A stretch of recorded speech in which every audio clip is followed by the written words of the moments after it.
A colossal stone giant rests half-carved from a mountain, frozen for centuries. What force stops human ambition so completely? We are about to travel the world to explore the silent sentinels of history, the unfinished monuments. These structures are not failures, they are time capsules, each one preserving the exact moment a civilization's grand dream collided with a crisis. You will gain a unique lens into the fragility and resilience of human endeavor itself, seeing history in a way no textbook can show. What catastrophic crack halted the world's largest obelisk? Why would a king abandon his towering temple because of a flash in the sky? By the end, you will see every unfinished skeleton of stone and steel as a story waiting to be heard. What do you believe is the greatest threat to our most ambitious dreams? To carve a mountain is to declare a conversation with eternity. It demands a vision so powerful it can command the labor of generations, a belief so unshakable that a leader will pour a kingdom's wealth into a project they will never live to see completed. This is the breathtaking gamble of monumental architecture.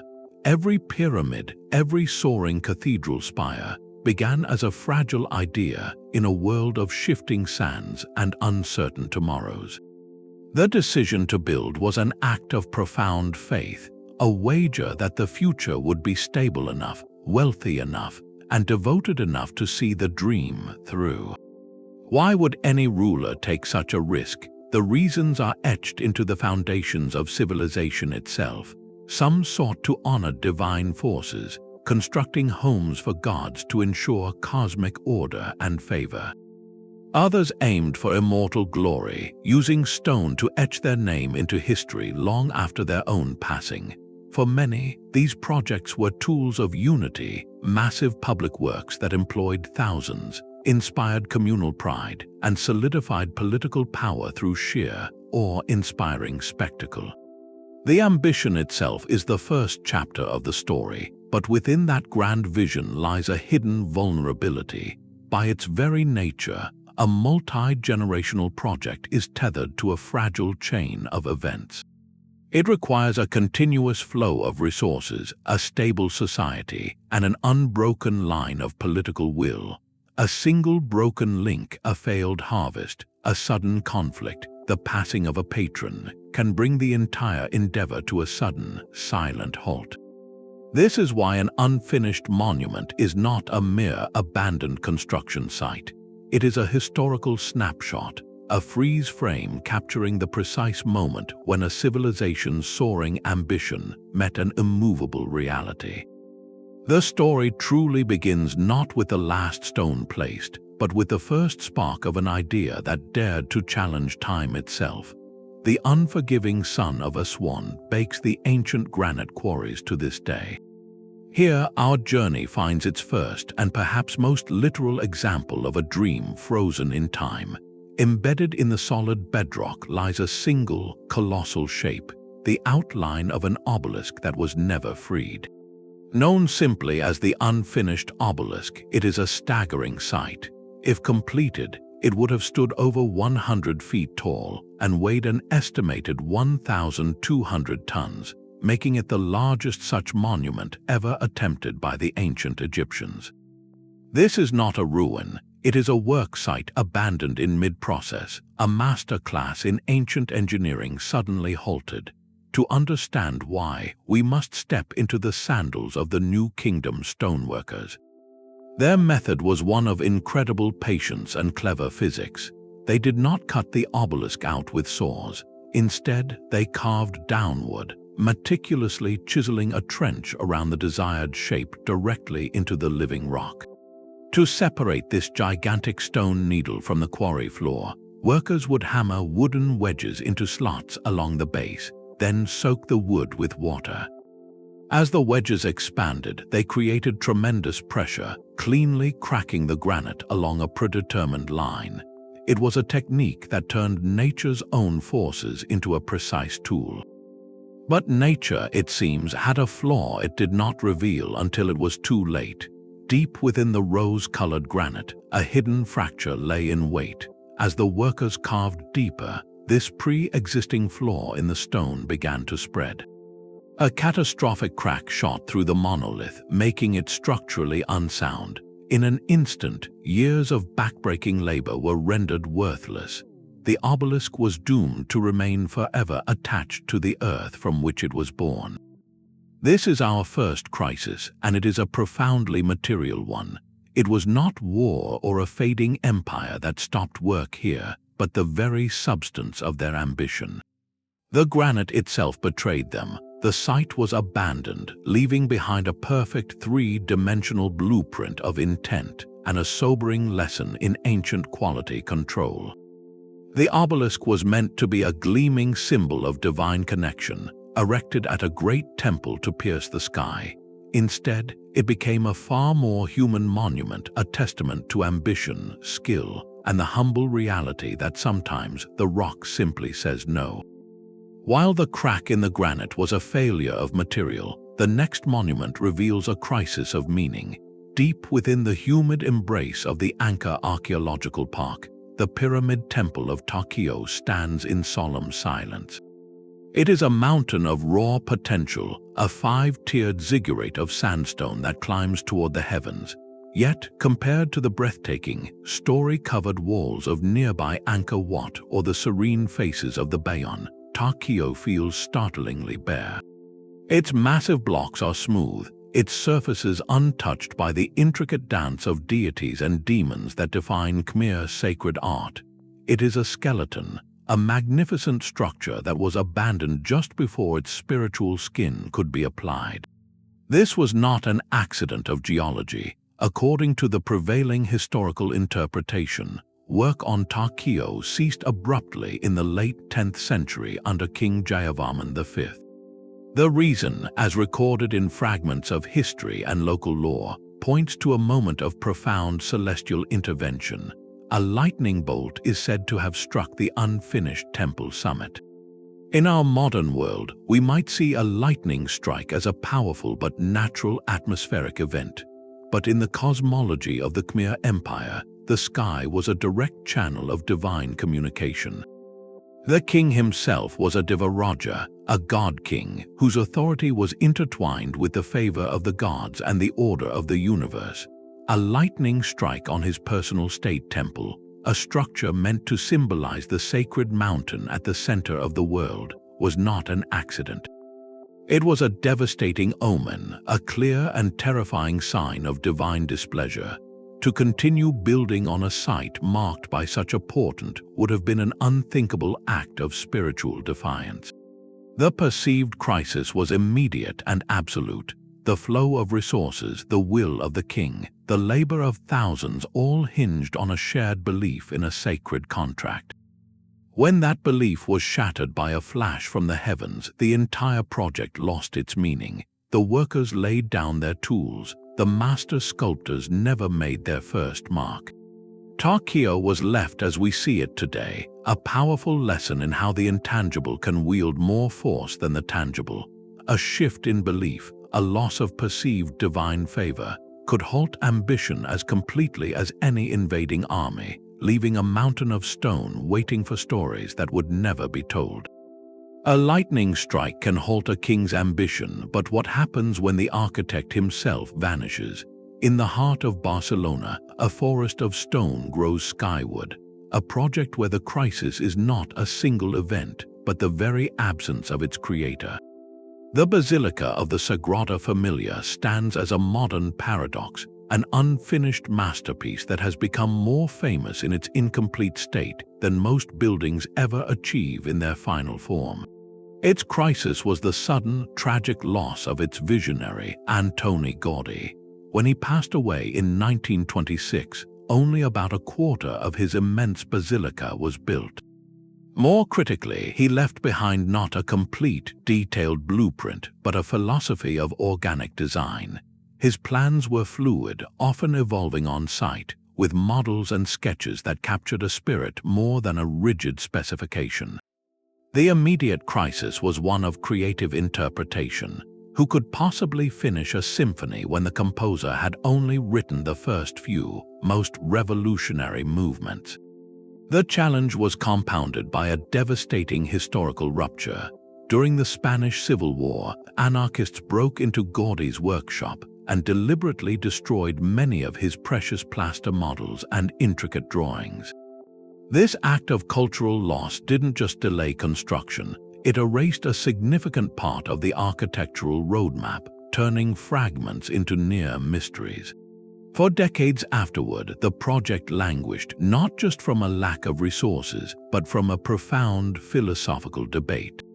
Should modern builders attempt to strictly mimic the style and details Gaudí left behind, essentially freezing the design in the early 20th century? Or should they, in the spirit of Gaudí's own innovative genius, interpret and adapt his vision using new technologies and contemporary sensibilities? This is a crisis of creation that continues to this day. Each new stone carved, each soaring spire completed, is an act of creative negotiation between reverence for the past and the necessities of the present. The cranes that perpetually surround the basilica are not just building tools, they are symbols of an ongoing conversation. In this way, the Sagrada Família redefines what it means to be an unfinished monument. Its incompleteness is not a sign of failure, but a core part of its living identity. It teaches us that some visions are so vast, they must be passed like a torch from one generation to the next, with each era adding its own voice to a never-ending story written in stone and light. A mountain in the Black Hills of South Dakota is slowly being transformed into a portrait of defiance. The Crazy Horse Memorial, a colossal sculpture in progress of the Lakota leader, presents a crisis of a different kind entirely. It is a monument born not from royal decree or religious fervor, but from a deliberate act of cultural reclamation. In 1948, Lakota Chief Henry Standing Bear invited sculptor Korczak Ziolkowski to carve a tribute in the sacred Pahasapa, the Black Hills, stating his people too had great heroes. The vision was staggering, a mountain-sized response to the nearby presidential carvings on Mount Rushmore, a declaration that Native American history was monumental. Yet from its inception, this project has navigated a continuous, modern labyrinth of challenges, proving that the crises facing a monument can be as much about philosophy and finance as they are about stone. The first layer of this ongoing story is its foundational principle. The Crazy Horse Memorial is privately funded, sustained entirely by visitor fees and donations, a conscious refusal of federal money. This choice was made to maintain independence and honor the complex history between native nations and the United States government. But this principle creates a perpetual financial tightrope. The scale is almost incomprehensible. When finished, the sculpture will be the largest mountain carving in the world, depicting Crazy Horse astride his horse, his arm outstretched. The technical hurdles are immense, involving precise explosive engineering to remove millions of tons of rock, followed by intricate detailing, all while ensuring the mountain's structural integrity. This work demands continuous, vast streams of revenue, making the memorial's progress directly tied to the ebb and flow of public interest and support. Beyond the engineering, the project exists at a complex crossroads of time and perspective. Korczak Ziolkowski passed the vision to his family, and today his descendants lead the effort, creating a unique generational bridge. However, as decades have passed, the very conversation around cultural representation has evolved. Within Native American communities and among scholars, thoughtful debates continue. Some see the memorial as a powerful symbol of pride and persistence, a rightful counter-narrative in the landscape. Others raise questions about the ethics of altering a sacred mountain, or whether a single, giant portrait can represent the diverse experiences of all Native peoples. These are not criticisms that halt construction with a single crack, but rather a slow, ongoing dialogue that the memorial must engage with as part of its modern identity. This makes the Crazy Horse Memorial a living case study in how an unfinished dream must adapt. Its crisis is not a single, catastrophic event, but a constant negotiation between honoring a legacy and remaining relevant in a changing world. It grapples with how to educate millions of visitors, support Native American communities through its foundation, and complete a physical task of epic proportions, all while staying true to a founding spirit of respect and self-determination.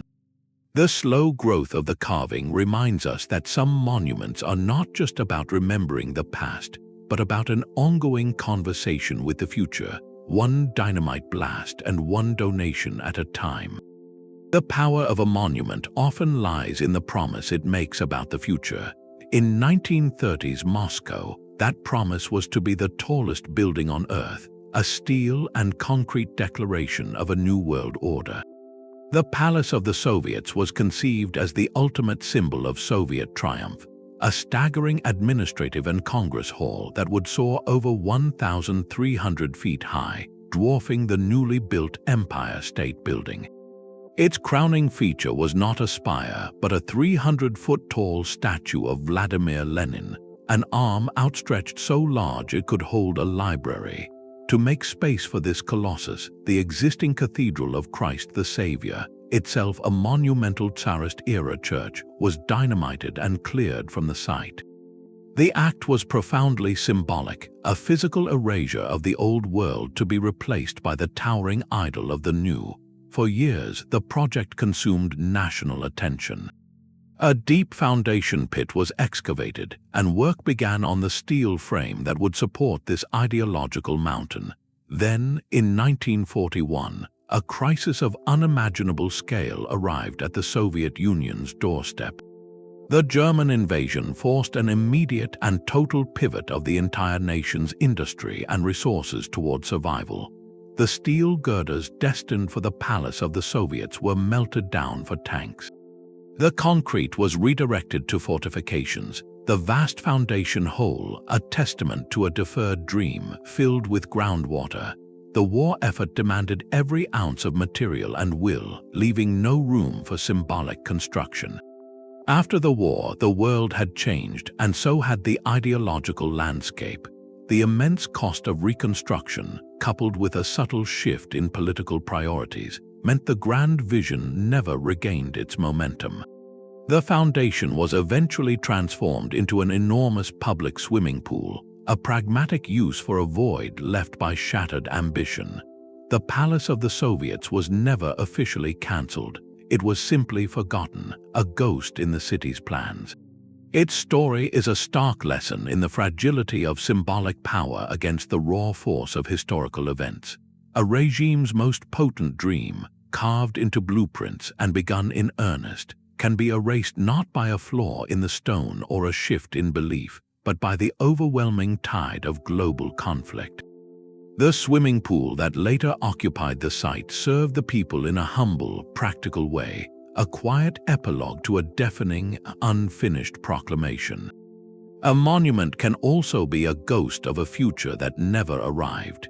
In the capital of North Korea, the Ryugyong Hotel pierces the Pyongyang skyline not with grace, but with the stark, angular presence of a shattered crystal.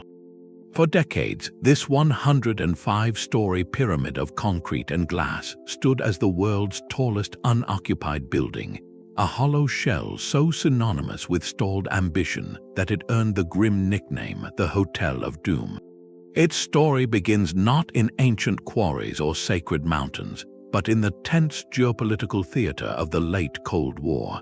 In 1987, with the Seoul Olympics approaching in rival South Korea, the North Korean government unveiled plans for a hotel of staggering scale. It was meant to be a triumphant symbol of national prowess and a lucrative destination for foreign capital, a statement carved in glass that the isolated nation could compete on the world's modern stage. Construction began with furious speed, the concrete core rising like a missile aimed at the sky. Then, with a suddenness that reshaped the globe, the Soviet Union dissolved. For North Korea, this was not just a political shift, it was an economic earthquake. the country lost its primary trading partner and source of subsidized fuel and food almost overnight. The nation plunged into a period of devastating famine and economic collapse known as the Arduous March, a time of profound hardship where survival, not symbolism, became the only priority.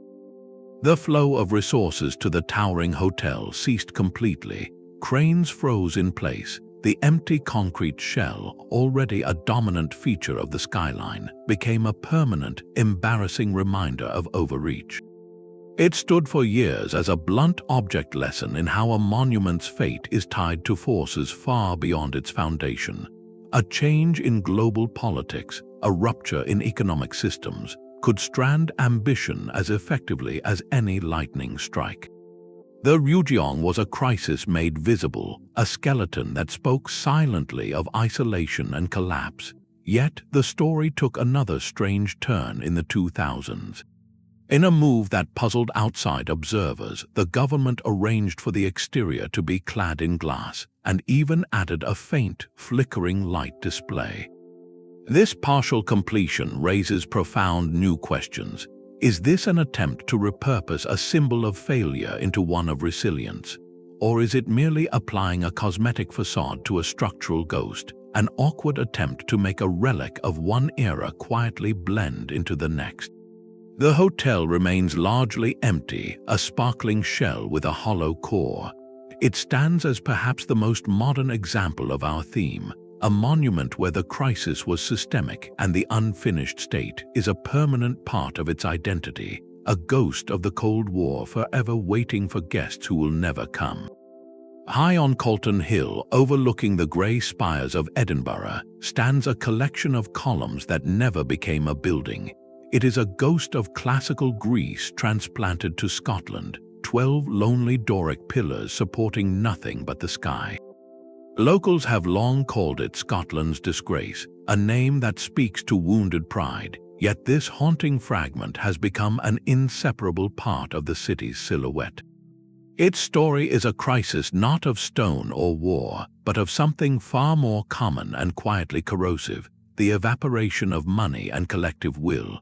In 1826, in the wake of the Napoleonic Wars, a committee of prominent Scots launched an ambitious project, a national monument to honor the Scottish soldiers who had fallen. The vision was deliberately grand, a full-scale replica of the Parthenon in Athens, that ultimate symbol of democratic and cultural achievement. It would be no mere statue, but a temple to national pride, asserting Scotland's place within the British Empire as a cradle of enlightenment and valor. The funding model was telling. It relied not on a king's treasury but on public subscription, on the patriotic fervor and open wallets of the citizenry. The initial enthusiasm was real. The design by architects William Henry Playfair and Charles Robert Cockerell was widely admired. The first stones were laid with great ceremony, and for a time it seemed the Athenian dream would rise over the Firth of Forth. But grand civic projects are expensive, and public sentiment is a fickle fuel. The British economy after the wars was turbulent, marked by periods of hardship and financial strain. As the years dragged on and the requests for more donations continued, the initial wave of patriotic feeling began to recede. The practical reality of funding a literal Parthenon through voluntary contributions met the hard wall of economic reality. The subscriptions dried up, the flow of funds slowed to a trickle, and then stopped entirely by 1829. With only the portico and its columns completed, the work simply ceased. The crisis here was mundane, almost bureaucratic, yet it was total. No lightning strike, no invading army, just an empty treasury and a faded public mood.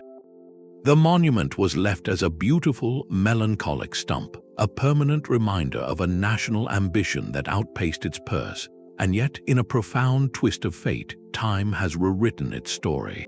What was once a disgrace, a symbol of failure, has been embraced by the city. Its open frame against the sky offers a breathtaking view, its very incompleteness lending it a poetic, romantic quality that a finished temple might never have achieved. It stands now as a beloved landmark, a lesson in how a monument's meaning is never fixed. A crisis of funds created not an eyesore, but an accidental icon, proving that sometimes the most poignant memorial is the one that confesses its own limitations, forever reaching for a roof it will never hold. The graceful arches of the Barakamon rise from the Deccan Plateau like a stone crown missing its central jewel. This intended tomb for Sultan Ali Adil Shah II of Bijapur is a masterpiece of symmetry and sorrow. 12 soaring arches arranged in 2 concentric circles, all supporting nothing but the open sky. Where a magnificent dome was meant to gather whispers and prayers, only sunlight and rain passed through. This emptiness speaks of a crisis that was both personal and political, a sudden rupture in a dynasty's timeline. In 1672, the Sultan passed away unexpectedly. In the world of monumental architecture, the death of a patron is not merely a sad event, it is a fundamental geopolitical shock. A tomb like the Barakamon was not a public works project, it was a deeply personal statement of legacy, commissioned by the ruler himself for his own eternal rest.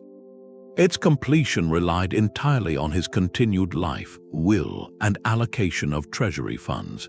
When Sultan Ali Adil Shah died, the driving force behind the entire endeavor vanished in an instant. What followed was a period of intense instability within the Adil Shahi kingdom. The new ruler, a child named Sikandar, faced immediate succession challenges and external threats from the expanding Mughal Empire to the north. In such a turbulent climate, the priorities of a new administration shift dramatically from symbolic legacy to immediate survival. Completing the elaborate, costly mausoleum of a predecessor is rarely high on that list.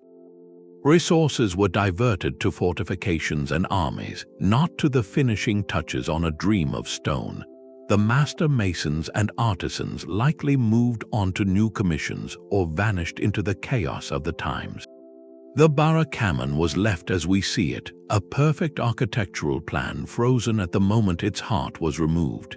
It teaches a quiet, powerful lesson about the fragility of these grand dreams. A monument can be a covenant between a ruler and eternity, but that covenant is broken the moment the ruler leaves the world of the living. Without that singular will to champion it, a half-built tomb becomes a low priority, then a forgotten project, and finally, a permanent architectural sigh, a beautiful, open question posed to the heavens. A monument does not need to be made of ancient stone to tell a story of sudden collapse. In the pulsing heart of modern Bangkok, the Sathorn Unique Tower stands as a 49-story concrete skeleton, a ghost from the 1990s permanently haunting the skyline. Its construction was a fever dream of that era, racing upward with the breakneck speed of Thailand's economic miracle. Then, in 1997, the dream shattered. The Asian financial crisis swept through the region like a silent tsunami, and the developer's company collapsed almost overnight. The cranes stopped moving. The workers vanished. The tower was left as a hollow shell, a vertical tomb for an economic bubble that had burst. To understand this crisis, we must step back into the atmosphere of the time. Across Southeast Asia, nations were experiencing unprecedented growth, fueled by a flood of foreign investment and easy credit. It was an era of breathtaking optimism, where skyscrapers were seen not just as buildings, but as declarations of arrival on the global stage. Construction cranes became the national bird of cities like Bangkok. This rapid development, however, was built on unstable foundations of speculative real estate and short-term loans. Economists describe it as a bubble economy, where the perceived value of assets like land and buildings inflates far beyond their real worth, driven more by frenzy than fundamentals. The Sathorn Unique Tower was a child of that frenzy. When the crisis hit, it began with a currency collapse. The Thai baht lost half its value in months, triggering a domino effect across the region.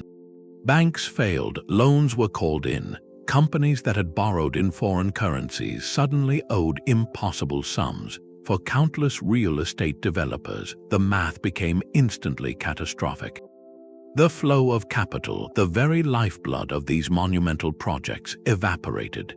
This is where the Sathorn unique represents a uniquely modern form of crisis. Its fate was not decided by a crack in the granite or the death of a king, but by abstract, interconnected forces of globalized finance. A decision made in a distant trading room, a shift in international investor confidence, a currency devaluation on a computer screen. These invisible waves could travel across the world and freeze a skyscraper in place. The tower and dozens of similar urban skeletons left across Asia are stark reminders of economic fragility. They are not ruins in the classical sense, but suspended animations. Their very presence asks a haunting question of every modern city. How much of our landscape is built on faith in systems that can vanish in an instant? These grey giants stand as permanent lessons in the volatility of ambition when it becomes untethered from solid ground. A minaret that never called for prayer still dominates the skyline of Rabat. The Hassan Tower, a majestic square tower of rose-colored stone, rises 44 meters from the earth, yet this is only half the story. It was meant to be twice as tall, the crowning centerpiece of the largest mosque the world had ever seen. A project so vast it would have held an entire army within its walls.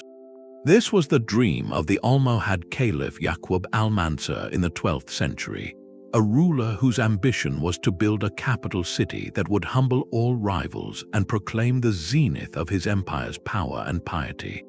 For a ruler like al-Mansur, a project of this magnitude was far more than architecture. It was a direct extension of his own persona and divine mandate. To commission the world's largest mosque was to visually claim a spiritual and political authority that reached toward the heavens themselves. The mosque complex was designed to be staggering in every dimension, with hundreds of columns and a courtyard of epic proportions, all anchored by this singular, soaring minaret. The resources poured into the site were immense, a continuous flow of wealth, skilled labor, and administrative focus that only the unwavering will of the caliph could sustain.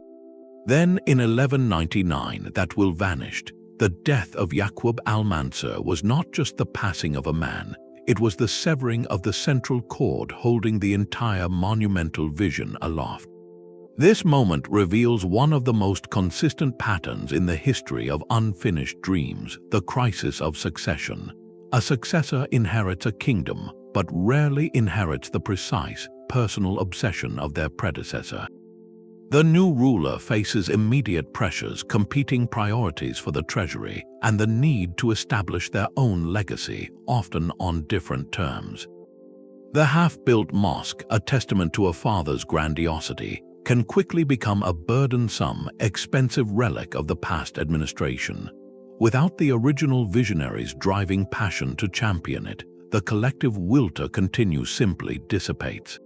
The workers were reassigned, the funds redirected, the grand dream quietly shelved. The Hassan Tower was left as a permanent monument to this specific historical truth, that the most colossal human ambitions are often held together by a single, mortal thread.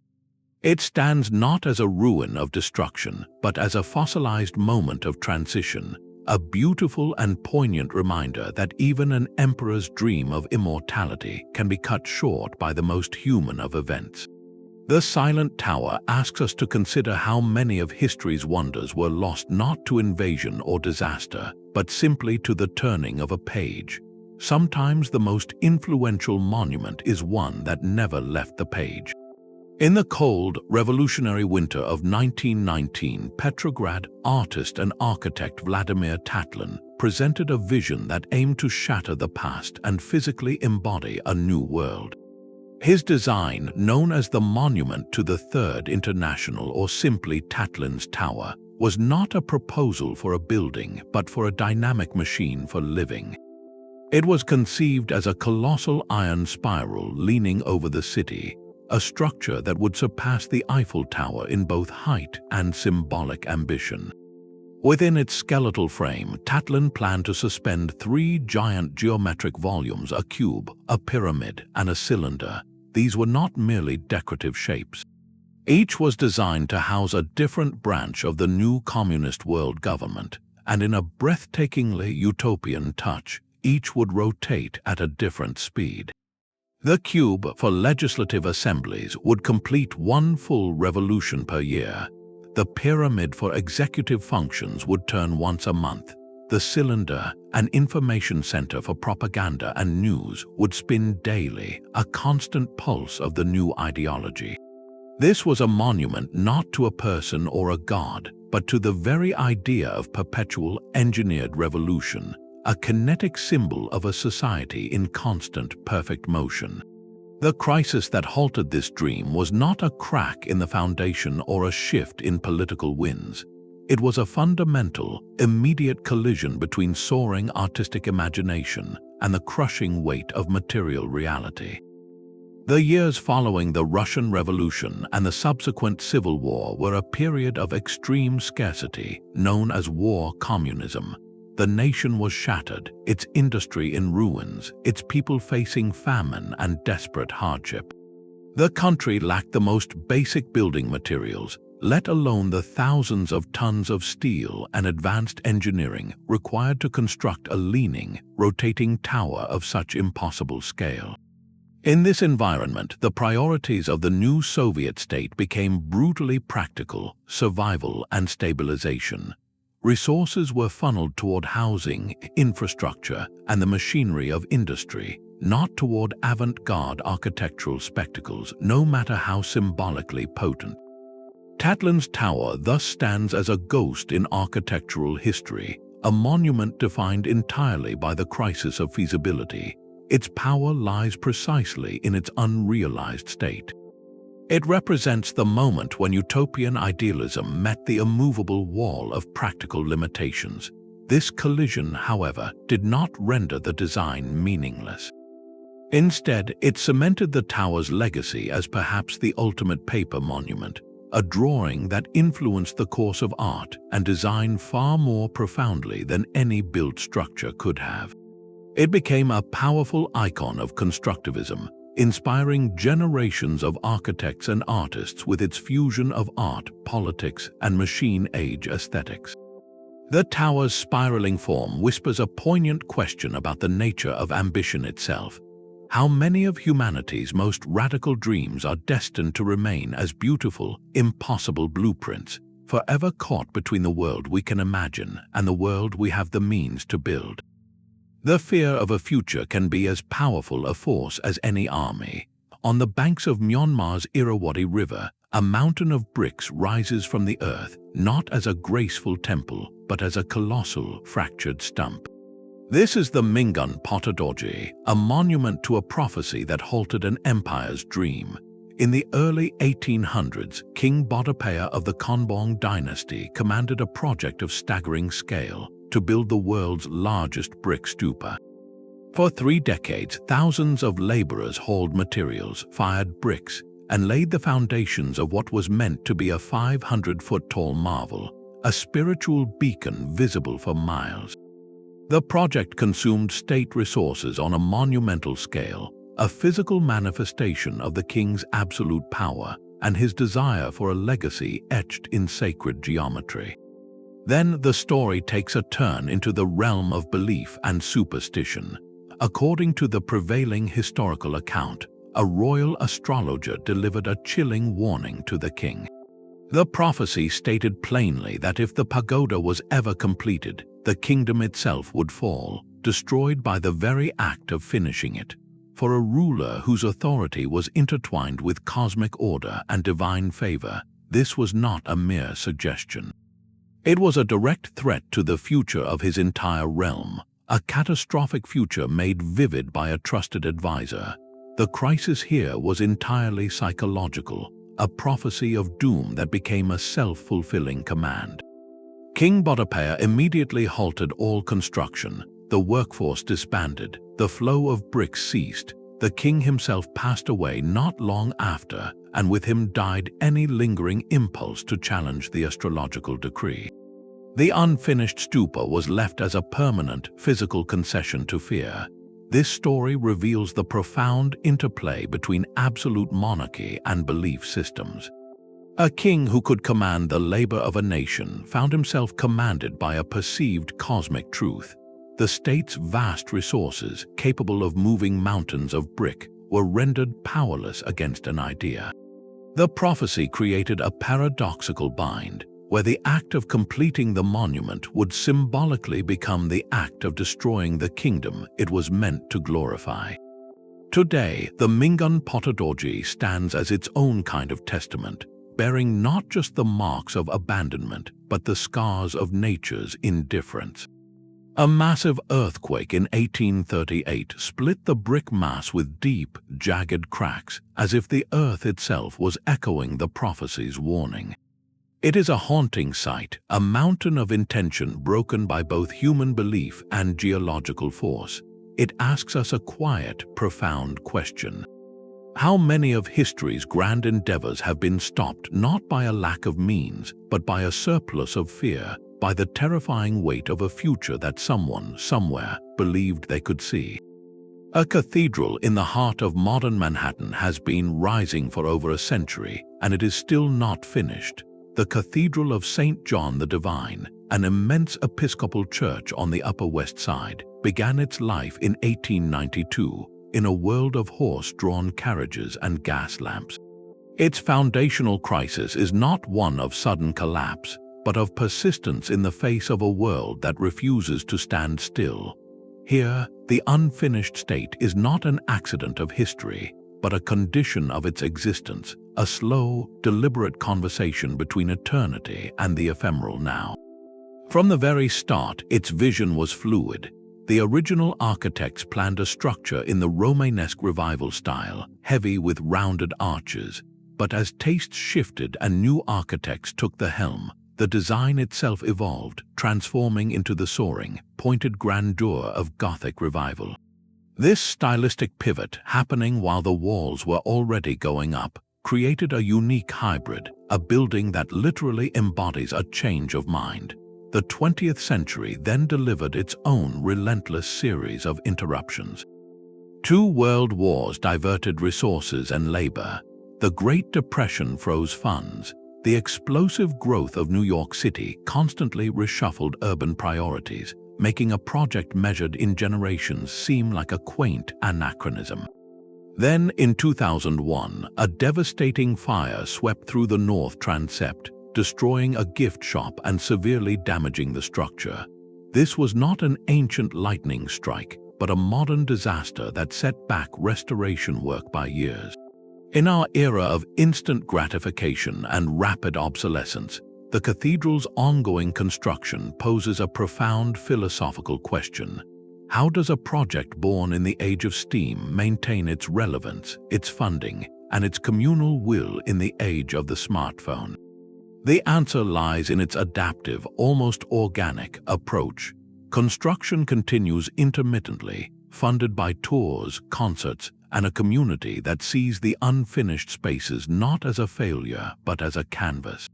Stonemasons still apprentice on its walls, using medieval techniques to carve new gargoyles, some of which depict modern figures like a mother holding a child lost to illness, quietly weaving contemporary stories into the ancient stone. This active, slow-burn effort makes the cathedral something far more compelling than a relic. It is a living workshop, a testament to the idea that some aspirations are too vast to be confined to a single generation's lifetime. Its very incompleteness becomes its most powerful sermon, a physical declaration that faith, art, and community are ongoing projects, never truly finished, always in dialogue with the world rushing past its doors. The skyline of San Diego holds a ghost story written in concrete and legal briefs. Twin curved towers, known locally as the Sails, stand frozen along the coastline, their graceful forms permanently paused mid-construction. Approved in the early 2000s with a vision of luxury living, the Bailando condominiums were meant to be a landmark. Instead, they became a textbook example of how modern ambition is halted not by a single dramatic event, but by a tangled, slow-moving web of bureaucratic and social conflict. This is a crisis defined by paperwork and protest, a perfect storm of 21st century obstacles. The first challenge was geological. The site, perched dramatically on a coastal bluff, raised immediate concerns about long-term stability and erosion. Environmental reviews and engineering studies began to layer complexity onto the simple act of building. Then came the legal challenges, centered on a fiercely debated concept in coastal communities: public beach access. Lawsuits alleged the project would illegally block or diminish the public's right to reach the shoreline, a principle held sacred in California law. This ignited a battle not just in courts, but in the court of public opinion, tapping into deeper tensions between private development and communal space. As these disputes simmered, the broader economy delivered its own blow. The 2008 financial crisis dried up the financing that such massive projects utterly depend on, turning a difficult situation into an impossible one. The convergence was devastating. Lawsuits created uncertainty, environmental concerns demanded costly revisions, and the financial collapse removed the very means to address any of it. The cranes went quiet, leaving the skeletal sails to weather the salt air. This stalemate reveals a new archetype for the unfinished monument.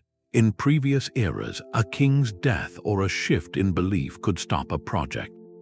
Today, the forces are often diffuse, systemic, and legal. The process involves environmental impact reports, zoning board hearings, community activism, and judicial appeals. A project can be perfectly sound in engineering terms yet fail completely in the arena of public permission and regulatory compliance. This phenomenon is sometimes broadly labeled NIMBYism, an acronym for Not in My Backyard, which describes local opposition to new development.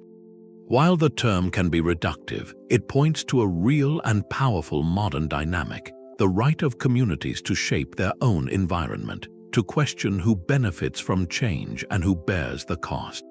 The Bailando Towers are caught in this complex dialogue. They are a physical manifestation of a debate with no simple resolution, a debate over landscape, legacy, and who gets to decide what rises on the horizon. Their enduring silence on the skyline is a different kind of message.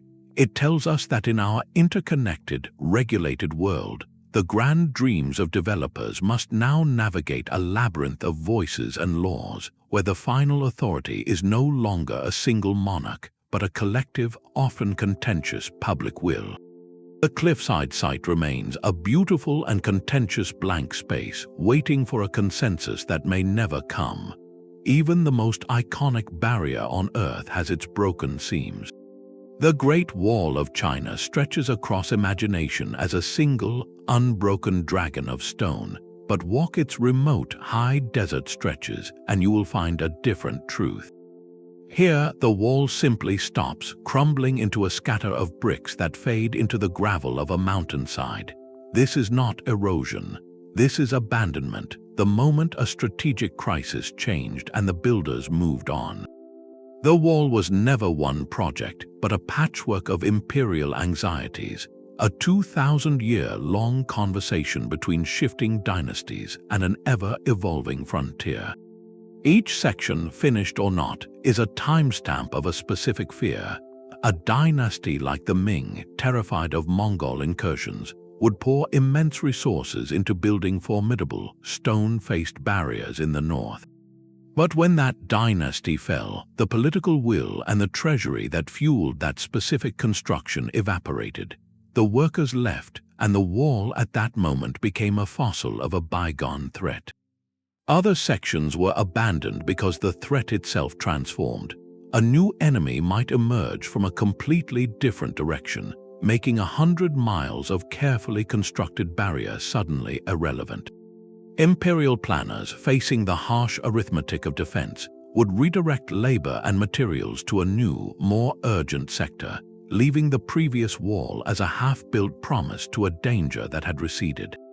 In the most remote locations, you can find walls that are little more than low earthen berms, construction that was started with urgency but never reinforced with stone because the crisis that prompted it either passed or overwhelmed the builders. This dynamic, living history reframes the monument entirely. The Great Wall is not a singular, finished entity. It is a colossal archive of interrupted intentions. Each crumbling endpoint, each transition from stone to rubble, marks a historical pivot. It shows us that even the most permanent seeming fortifications are hostages to time and change. The silent, unfinished stretches speak perhaps more eloquently than the restored towers, telling stories not of triumph, but of adaptation, of limited resources, and of an empire constantly recalculating where to draw its line in the sand and stone. A finished monument can cast the longest shadow of ruin.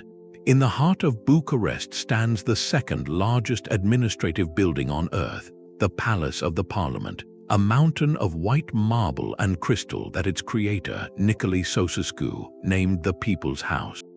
Its construction represents a terrifying inversion of our theme. Here, the crisis was not the monument being left unfinished, but the act of finishing it that left an entire nation frayed and hollowed out. This is the story of a single, obsessive vision consuming everything in its path, creating a different kind of abandonment. Ceausescu, the Romanian leader, conceived the palace in the 1980s as the ultimate symbol of his power and the triumph of communist ideology. It was to be the centerpiece of a new civic center, a grand boulevard lined with identical apartments, all designed to showcase the regime's strength. But to make space for this dream, an old world had to be erased. The historic Ioannis district of Bucharest, a vibrant neighborhood of winding streets, centuries-old churches, monasteries, and homes, was declared an obstacle. Bulldozers moved in, and a vast swath of the city's architectural memory and community life was systematically flattened. Tens of thousands of people were displaced with little notice, their histories buried under rubble.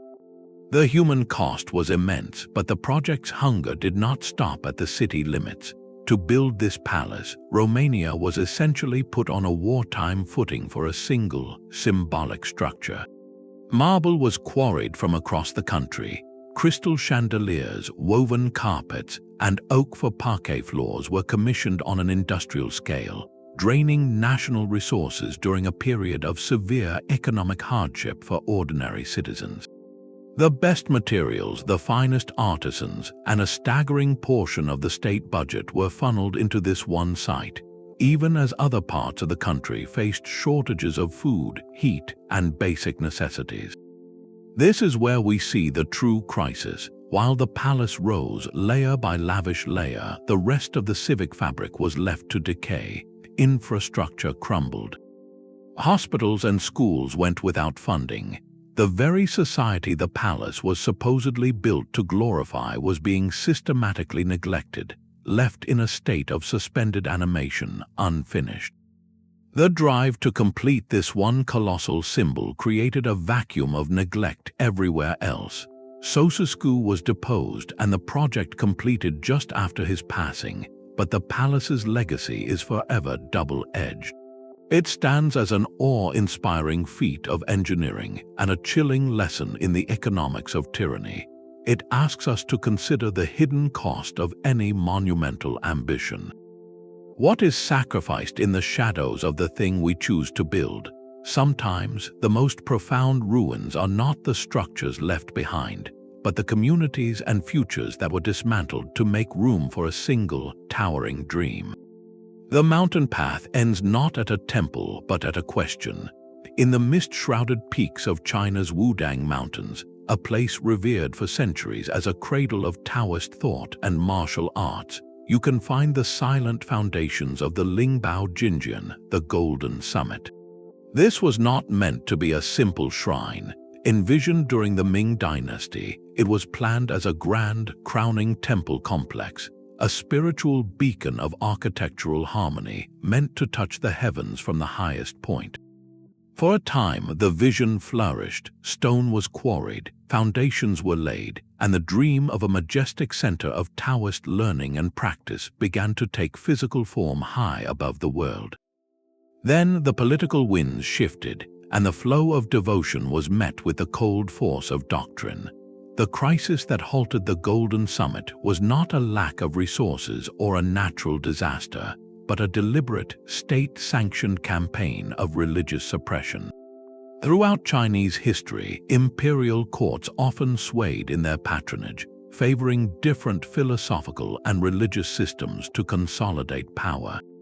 Taoism, with its deep roots and independent monastic communities, could be seen as a rival source of authority.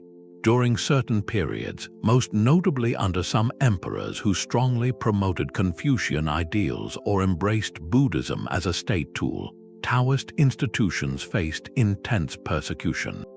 Temples could be seized, scriptures burned, and monastic activities heavily restricted or banned outright. In this atmosphere, a massive, ongoing construction project on a sacred mountain was not just an unfinished building. It was a glaring symbol of a faith that had fallen out of official favor. Funding from pious nobles would dry up, fearing association. The skilled artisans and laborers might be redirected to state-approved projects. The very act of continuing construction could become an act of defiance, risking severe punishment. The Lingbao Jinjian was frozen by a crisis of ideology, a change in the official story of what beliefs were acceptable and which were not. Its scattered stones and silent platforms speak to a profound historical pattern, where the sacred landscape is rewritten not by time but by decree. This site, forever waiting for its golden pinnacle, reminds us that the most fragile resource for any monument is not stone or timber but tolerance. The dream of reaching the divine can be left eternally pending, halted at the foundation by a human decision that some paths to heaven are no longer permitted to be built. Sometimes a monument is not abandoned, but reclaimed by a force its original builders never anticipated. In the center of Caracas, Venezuela, a 45-story office tower called the Torre de David, named for its developer David Brillemberg, was meant to be a gleaming symbol of financial power. Construction began in the early 1990s, a time of economic optimism, but it was abruptly halted in 1994 when a devastating national banking crisis collapsed the company behind it. The tower was left as a hollow concrete skeleton, a familiar story of ambition frozen by financial failure. Yet this is not where its story ends. It is where a second, more profound chapter begins.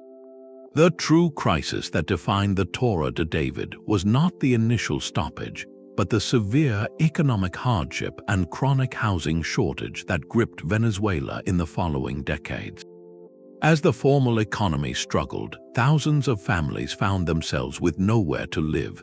They looked at that empty, imposing shell on the skyline and saw not a failure but an opportunity. Without any official permission, plans, or architects, people began to move in. They became the new builders, using whatever materials they could find: scrap wood, corrugated metal, plastic sheeting, to subdivide the vast, open floors into rudimentary apartments. They rigged makeshift electrical connections and carried water up dozens of flights of stairs. Over years, this vertical skeleton was informally completed, transforming into a bustling, chaotic, and entirely self-organized vertical community, home to nearly 3,000 people at its peak. It was a slum in the sky, a startling example of adaptive urban survival. This represents a radical twist on our theme. Here, the crisis was not a single event that halted progress, but an ongoing social condition that repurposed the monument entirely. The people themselves became the architects, responding to a dire need by commandeering a symbol of capitalist collapse for basic human shelter. The Torre de David challenges every conventional definition of what it means for a structure to be finished. By its original blueprint, it was an eternal stump. By the measure of human necessity, it became a functioning, if precarious, home. It was a living organism with shops, barbers, and community rules emerging from within its concrete bones. Its story is one of raw resilience, but also of profound societal fracture. It showed how a monument to one kind of dream could become a monument to a very different kind of reality, where the drive for shelter can rewrite the purpose of any space, turning a frozen crisis into a dynamic, unintended, and deeply human solution. A monument's greatest test can come not from history but from physics. In the windswept steppe of Kazakhstan, where winter temperatures plunge far below zero, a completed structure tells a story of a crisis narrowly averted. The Khan Shatter Entertainment Center in Nur Sultan is a shimmering mirage made real, a giant transparent tent that houses an entire indoor park, complete with a river walk and a monorail under its soaring canopy. While it stands today as a symbol of national ambition, its construction was a continuous dance with potential disaster, a masterclass in the hidden perils of modern monumentalism. This is not a tale of abandonment, but of survival against staggering odds, revealing that the line between an icon and an unfinished relic is often as thin as the fabric of its design. Building a city-sized tent in one of the world's most extreme climates was an act of breathtaking audacity. The concept itself pushed the boundaries of what architecture could achieve, a desire to create a perpetual summer inside a landscape known for its brutal winters. The engineering challenges were monumental from the outset. The primary crisis was one of material and environment in a constant, silent war. The enormous tensile structure, supported by a web of cables, had to withstand not just the crushing weight of potential snow loads, but the region's fierce, unpredictable winds that could turn the entire canopy into a gigantic, dangerous sail. Any miscalculation in the stress analysis, any flaw in the specialized ethylene tetrafluoroethylene panels, any weakness in a single connection point could have led to a catastrophic failure. The project lived under the perpetual shadow of what engineers call a single point of failure, where one component's collapse could unravel the entire system. This highlights a fundamental tension in all modern mega-projects, the crisis of scale versus stability. As architects and nations strive to create ever more iconic, boundary-pushing structures, they venture into uncharted technical territory. The materials are new, the designs are untested at such extremes, and the financial stakes are astronomical. The Khan shatters near crises during construction, from sourcing the right polymers to ensuring the foundation could handle the dynamic loads, represent a universal struggle. Every skyscraper that pierces a hurricane zone, every museum built on unstable ground, every bridge spanning a treacherous strait faces this same invisible precipice. The risk of engineering overreach is a constant companion, a gamble that the laws of physics and material science have been perfectly understood and accounted for.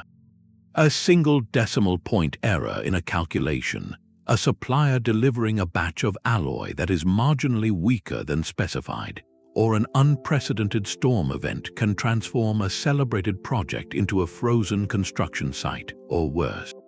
Furthermore, the financial dimension of this risk is itself a form of sustained crisis. Such projects operate on budgets that are estimates based on models, not certainties. Unforeseen ground conditions, spikes in material costs, or necessary mid-construction design changes can cause costs to spiral, threatening to exhaust funding before the final bolt is tightened. The specter of becoming a white elephant, a stunning but functionally problematic or financially draining structure, looms large. The Khan Shatter succeeded, but its story serves as a crucial counterpoint to our journey through ruins. It shows us that completion is not an end to the story of risk, but often a testament to its successful navigation. It asks us to look at every soaring, completed marvel in our world and see not just its beauty, but the narrow path it walked, the countless potential failures that were meticulously engineered out of existence. In the age of the megastructure, the crisis is perpetual, managed in real time by teams of experts, a silent battle fought in computer models and stress tests long before the first celebratory photo is taken.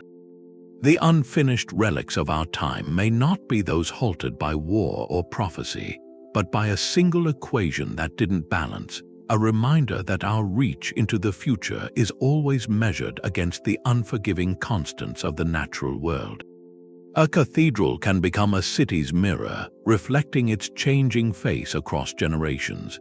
In the heart of São Paulo, a metropolis that exploded from a quiet town into a global giant, the Metropolitan Cathedral stands as a testament to this slow, profound conversation. Its cornerstone was laid in 1913, a moment of optimism in a young republic. The original neo-Gothic design, with its spires and flying buttresses, spoke of a European past, an attempt to root a fast-growing city in an older tradition of sacred architecture.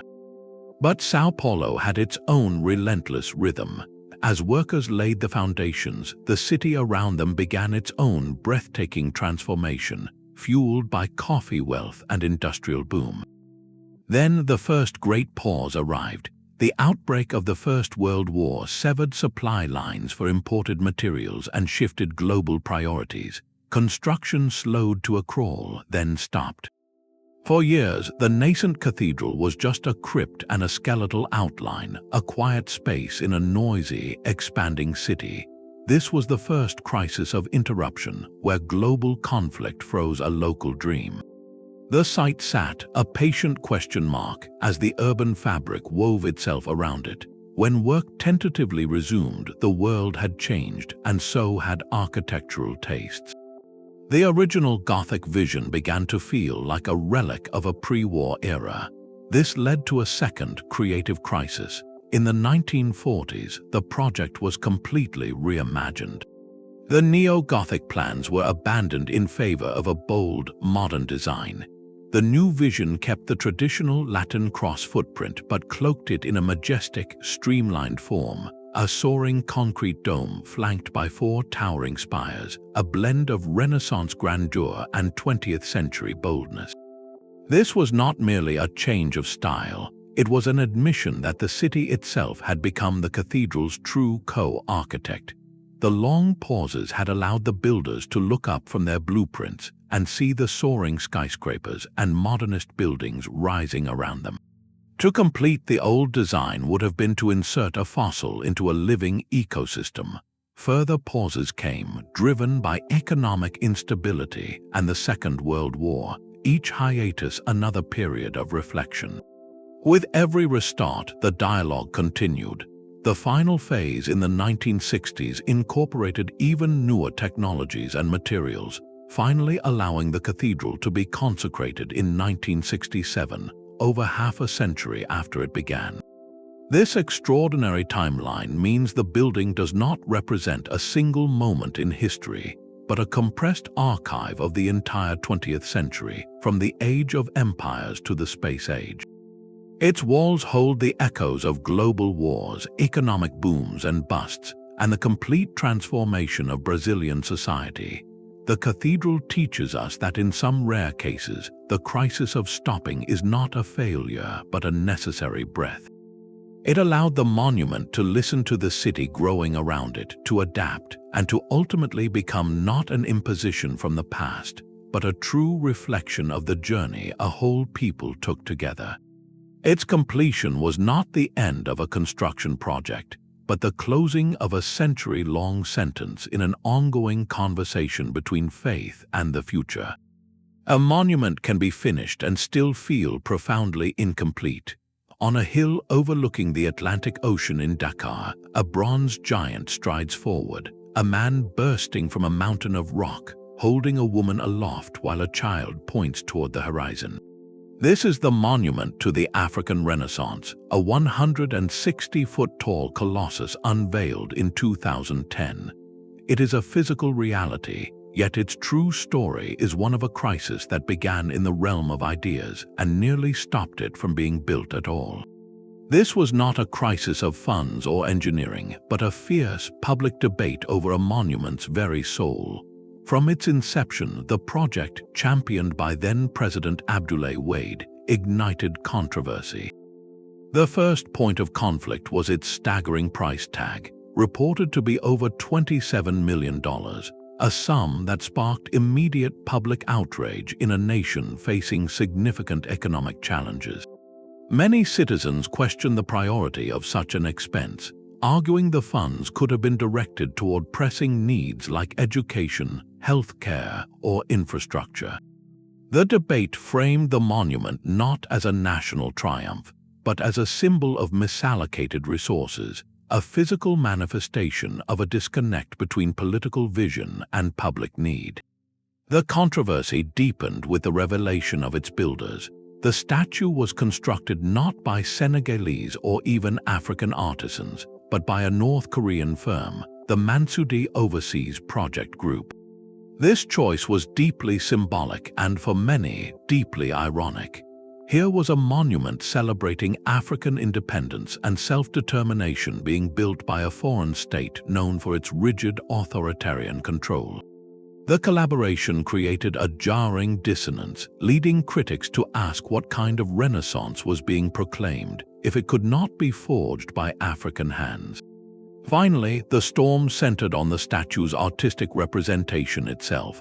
While officially symbolizing Africa's emergence from a history of hardship, the semi-clad, hyper-muscular figures struck many as kitschy, authoritarian in style, and out of step with Senegalese cultural and religious sensibilities, particularly in a predominantly Muslim nation. Prominent artists, intellectuals, and religious leaders voiced strong opposition, seeing the statue not as a beacon of hope, but as an imposed vision, an aesthetic that felt foreign and disconnected from the community it claimed to represent. This collective outcry created a sustained crisis of legitimacy. Protests and legal challenges threatened to halt construction, creating a standoff between political will and public acceptance. The monument was ultimately completed, but this pre-completion controversy permanently shaped its legacy. It stands today not simply as a statue, but as a permanent monument to a vital modern question: who does a monument truly belong to? Is it the vision of its patron, or does it require the consent, the cultural connection, and the heart of the people it aims to inspire? The African Renaissance monument teaches us that in the 21st century, the most dangerous fault line for any grand ambition may not lie in the ground, but in the court of public opinion, where a crisis of meaning can be more powerful than any crane. The seafloor holds its own collection of interrupted dreams. In the warm, shallow waters off Port Royal, Jamaica, the ruins of a city lie scattered, a metropolis that was erased not by the slow decay of empires, but by a single, convulsive afternoon. On June 7, 1692, Port Royal was known across the Atlantic world as a bustling, notorious hub of commerce and piracy, a place so famously lawless it was called the wickedest city on earth. Its streets were lined with taverns, warehouses, and grand homes built on the wealth of the Spanish Main. Then, in a matter of minutes, the ground shook with unimaginable violence. A massive earthquake liquefied the sandy spit the city was built upon, causing entire streets and buildings to slide into the harbor. This was followed immediately by a tsunami that swept over what remained. Two-thirds of the city vanished beneath the waves, taking thousands of lives in a disaster interpreted by many as divine judgment. Among the submerged ruins, archaeologists have found something uniquely poignant: the skeletons of unfinished buildings. These are not structures worn down by centuries, but projects halted at the very moment of the cataclysm. A foundation trench left open, a stack of bricks never mortared into place, a timber frame awaiting its walls, all preserved in a state of eerie suspension by the very event that destroyed them. This is crisis as instantaneous burial, a geological shutter closing on a city in full swing. The disaster acted with a terrifying, absolute finality that no war or economic collapse can match. There was no time to abandon tools, no period of slow decline, no successor to reconsider the plans. One moment the hammers were swinging, the masons were mixing mortar, the city was growing. The next, everything was sealed under water and sediment, creating a perfect archaeological snapshot. Port Royal's underwater ruins offer a different kind of time capsule than the lonely obelisk or the bare temple. This is not a monument to a single ruler's ambition, but a cross-section of an entire society's everyday aspirations, frozen mid-stride. The unfinished buildings speak of ordinary commerce, of tavern keepers expanding their premises, of merchants adding storage, of families building new homes, all the mundane, hopeful investments in a future that suddenly ceased to exist. The crisis here was both impersonal and total, a force of nature that did not discriminate between the wicked and the pious, the finished and the unfinished. It reminds us that for all our grand plans and complex societal machinery, human time operates on a scale that the planet can override in an instant. These sunken foundations, resting in the silent blue, are perhaps the purest expression of interruption. They ask us to consider how many other cities, how many other monuments, lie not as elegant ruins on hilltops, but as silent, scattered pieces under soil or sea, their stories halted not by human failure, but by the indifferent clockwork of the earth itself. The roar of the crowd has faded, replaced by the slow, steady drip of rust and the whisper of weeds pushing through concrete. In cities from Athens to Rio de Janeiro, monumental stadiums built for the fleeting glory of the Olympic Games now stand as modern ruins, monuments to a different kind of crisis. These venues were completed on time, their construction a marvel of logistics and will. Their unfinished story does not begin with a missing roof or an absent spire, but on the day after the closing ceremony when the world's attention turned away. This is a crisis of legacy, a profound failure of imagination that transforms symbols of global unity into burdens of debt and decay. The Olympic model presents a unique paradox. A host city is given a single, immutable deadline, the opening date, and a mandate to build world-class facilities for a hyper-specialized, two-week event. The drive is monumental, the pressure immense. The result is often a cluster of breathtaking, bespoke structures, a velodrome for track cycling, a whitewater rafting course, an 80,000-seat stadium designed for a spectacle, not for daily life. The crisis is not in the building, but in the blueprint itself. These are monuments constructed with a built-in expiration date for their primary purpose. Once the athletes leave and the flags come down, the fundamental question becomes, what is this for? A city's everyday needs rarely include an Olympic-scale canoe slalom channel or a permanent beach volleyball arena. Without a viable, long-term plan woven into the very foundation of the project, these sites are destined for abandonment. They become white elephants, stunning structures that consume vast resources for maintenance while generating little ongoing value for the community that hosts them. The financial and social weight of this crisis is staggering. The initial construction costs, often running into the billions, are just the beginning. The true legacy is the perpetual drain of upkeep for arenas that sit mostly empty. Maintenance budgets are often the first to be cut when municipal finances tighten, leading to a swift and visible decline. Paint peels, seats crack, the brilliant pools of an aquatic center stagnate. This decay is more than an eyesore. It is a daily reminder of misspent resources, a physical manifestation of debt that can hamstring a city's budget for generations. For the residents living in the shadow of these decaying giants, the legacy is one of lost opportunity. The billions poured into temporary spectacle could have been invested in permanent infrastructure, housing, or public transit. Instead, communities are left with haunting, underused facilities that symbolize not global unity, but a kind of collective hangover from a party that lasted only a fortnight.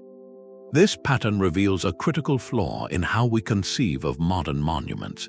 The ancient pharaoh building a pyramid or the medieval king commissioning a cathedral was, in their own way, planning for eternity.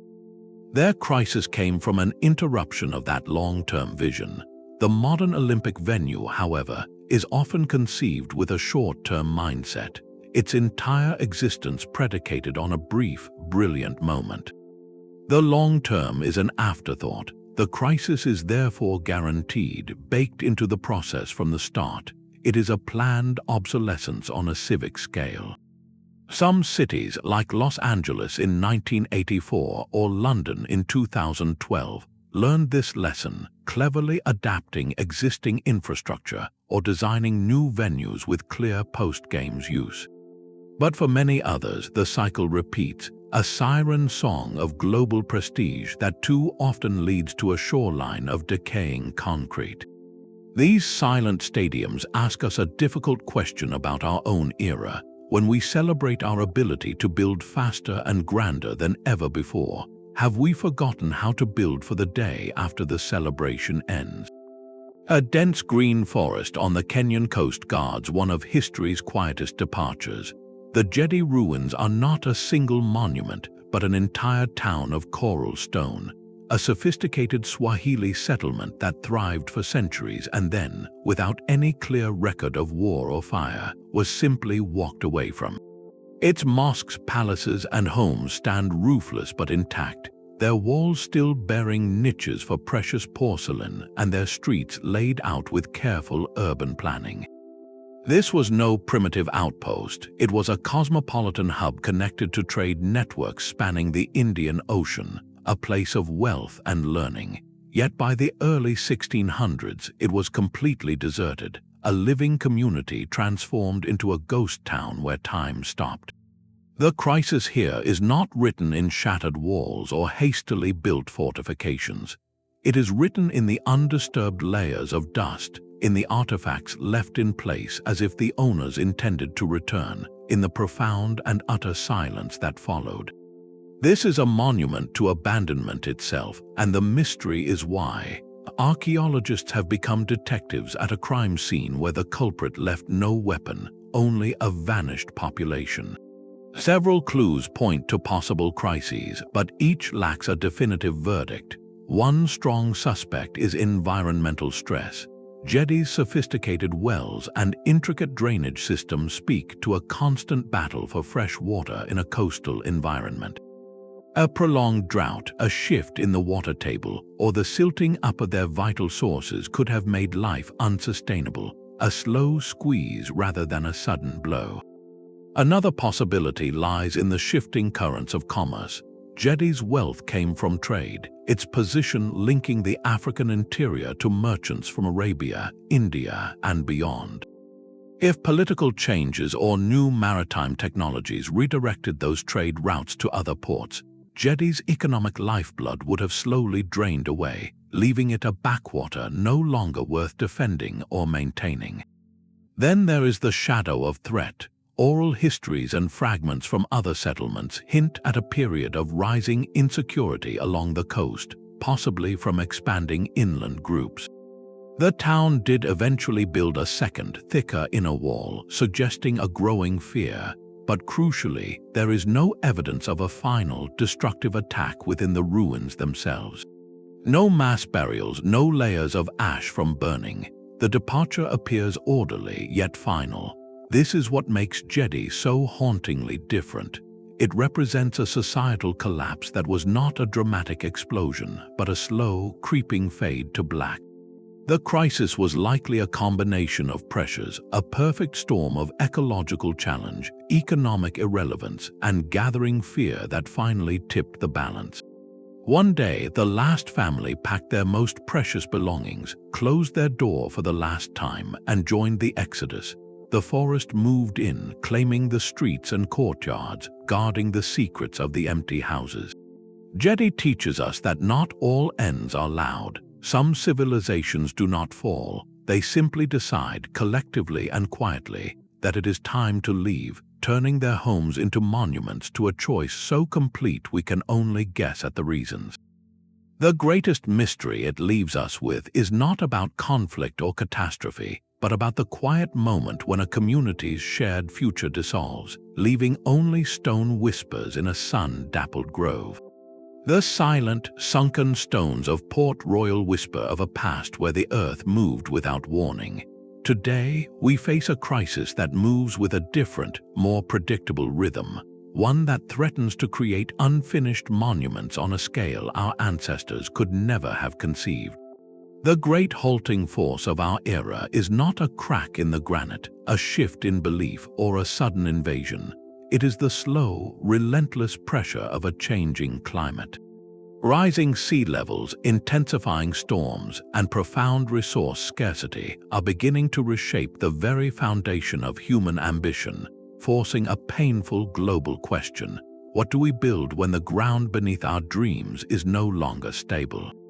Our historical journey reveals a clear pattern. Monuments fail when their supporting systems collapse. In the coming century, climate change presents itself as the ultimate systemic collapse, a crisis that could freeze grand projects not by interrupting a single line of funding or will, but by making the entire endeavor physically impossible or morally indefensible. Consider the iconic coastal cities, the proud skylines of Miami, Venice, or Bangkok. The gleaming towers and historic districts that define them are, in a very real sense, monuments to human triumph over the shoreline. Yet, as sea levels rise, the constant, costly battle to hold back the water may reach a tipping point. The resources required for perpetual defense could become so vast that societies are forced to make a brutal choice: protect the existing monument or redirect those funds to safeguard populations and build anew on higher ground.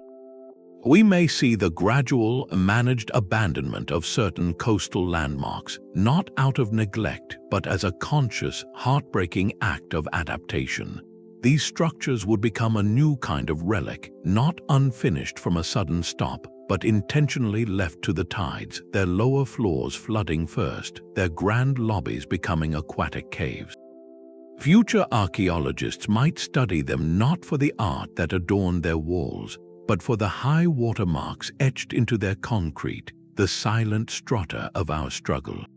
Beyond the coast, the crisis manifests in material and energy. Monumental construction has always been a hungry consumer of resources, vast quantities of steel, concrete, glass, and fuel. As climate agreements tighten and the true carbon cost of such materials is accounted for, the very ethics of building on a colossal scale come under scrutiny. Could a society grappling with extreme heat, water shortages, and food insecurity justify pouring millions of tons of carbon-emitting concrete into a symbolic tower? The crisis of legitimacy that halted the African Renaissance monument over cost and representation may be echoed globally over ecological impact. The grand projects that do proceed will look profoundly different, built not for eternity, but for resilience and disassembly, using local, sustainable materials designed to weather fiercer storms and longer droughts. They may be lower, smarter, and integrated with the environment rather than imposed upon it. The unfinished monuments of the climate era might therefore be the blueprints we never greenlight, the groundbreakings we never hold, the soaring designs that remain forever on the drawing board because we collectively recognized a greater priority. Our legacy for future historians may not be a forest of frozen construction cranes, but a library of abandoned proposals, a testament to the generation that looked at the horizon, saw the storm gathering, and made the difficult choice to build less but perhaps more wisely. The greatest monument we could leave might be a stabilized climate itself, but the path to that future is lined with the ghosts of projects we dared not start, and the sober stewardship of those we must let go. A perfect, gleaming monument tells us a story that is already over. Its meaning is fixed, its boundaries clear, its creator's intent sealed in the final coat of polish. But stand before the jagged edge of an unfinished wall, or gaze up at a tower that never found its roof, and something far more profound happens within us. These fragments do not speak in declarations, they speak in questions. They captivate us not in spite of their incompleteness, but because of it. This magnetic pull is rooted deep in human psychology. An unfinished monument is an open invitation. It hands us the tools of our own imagination and asks us to become co-creators. When we look at the bare stones of Tokyo, our mind's eye cannot help but paint the celestial dancers that were meant to be there. We mentally drape the missing dome over the arches of the Bara Kamen. We envision the bustling life that was supposed to fill the hollow shell of the Sathorn unique tower. This active participation is deeply satisfying. It transforms us from passive observers into active participants in the narrative. We are solving a puzzle, filling a silence, completing a sentence the past left dangling. This engagement makes the history feel personal, immediate, and strangely collaborative across centuries. Beyond engaging our creativity, these sites evoke a powerful, poetic sense of melancholy. They are physical manifestations of lost potential, of a future that was vividly dreamed but never realized. They make the passage of time viscerally tangible. A completed pyramid feels eternal, defiantly static against the centuries, but an abandoned obelisk still in its quarry bed. It feels caught in a moment, a breath held and never released. It whispers of the architect who died with the plans in his hand, the worker who laid down his chisel at the end of a shift and never returned, the community that dispersed, its shared dream fading like morning mist. This poignant connection to interruption is something every single person understands on a human scale. We have all experienced plans that fell apart, projects left in drawers, journeys that took unexpected turns. The grand, tragic scale of a monument halted by war or famine mirrors, in a profound way, our own small griefs over things left undone. This creates a bridge of empathy that no textbook date or polished artifact can provide. We are not just learning about a historical event, we are feeling the emotional texture of that history, the universal sting of aspiration meeting immovable reality. Ultimately, this is why our journey through these silent sentinels matters. They are not merely a catalogue of engineering mishaps or political failures. They are a mirror held up to the human condition itself. They tell the story of our audacity to reach for the heavens and of the countless, humble forces that can gently or violently pull our hand back to earth. They remind us that history is not a smooth, inevitable march of progress. It is a stuttering, fragile thing, full of bold starts and sudden stops, a tapestry woven with threads that were snipped before their pattern could be fully seen. In their incompleteness, these monuments achieve a different, perhaps deeper, form of perfection. They become temples not to gods or kings, but to the beautiful, heartbreaking process of trying. They honor the attempt as much as the achievement, so the next time you see a photograph of a forgotten foundation or walk through the skeleton of a dream, pause for a moment. Listen to the questions it asks, feel the pull of the story it wants you to finish. In that space between what is and what was meant to be, you might just hear the most human echo of all. A crack in the granite, a flash in the sky, a sudden silence in the treasury, each one a full stop in a sentence meant to stretch toward eternity. From the lonely obelisk in Aswan to the glass ghost in Pyongyang, we have traced how war, finance, death, belief, and the raw force of nature have signed their names in half-built stone and steel. These structures are far more than architectural curiosities. They are the fault lines of history made visible, showing us the precise points where immense pressure became too great for a dream to bear. In their silence, they deliver a powerful lesson about the nature of civilization itself. It is not a steady, inevitable ascent. It is a continuous, fragile project of ambition, constantly vulnerable to interruption. These silent teachers ask us to look at our own world of soaring ambitions with clearer eyes. We live in an age of unprecedented scale where we dig deeper, build taller, and plan further than any society before us. Yet the fundamental forces that halted the monuments of the past have not disappeared. They have only transformed.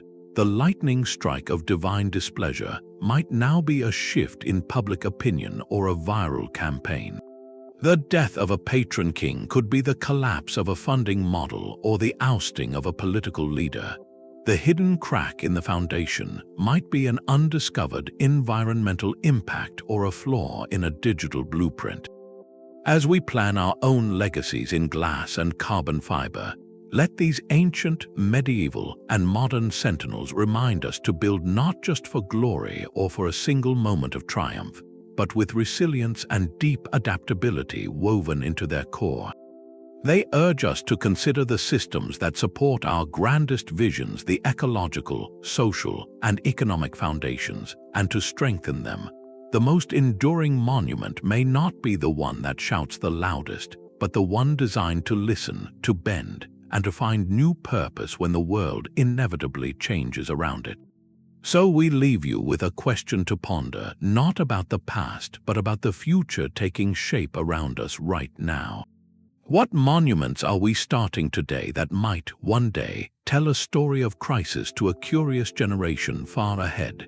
Which modern project, in your view, stands on the most fragile ground, whether that ground is literal or metaphorical? Share your thoughts in the comments below. We read everyone, and if you want to keep exploring the hidden fractures and unfinished stories that shape our world, be sure to subscribe. Our journey through the quiet places where history paused is only just beginning.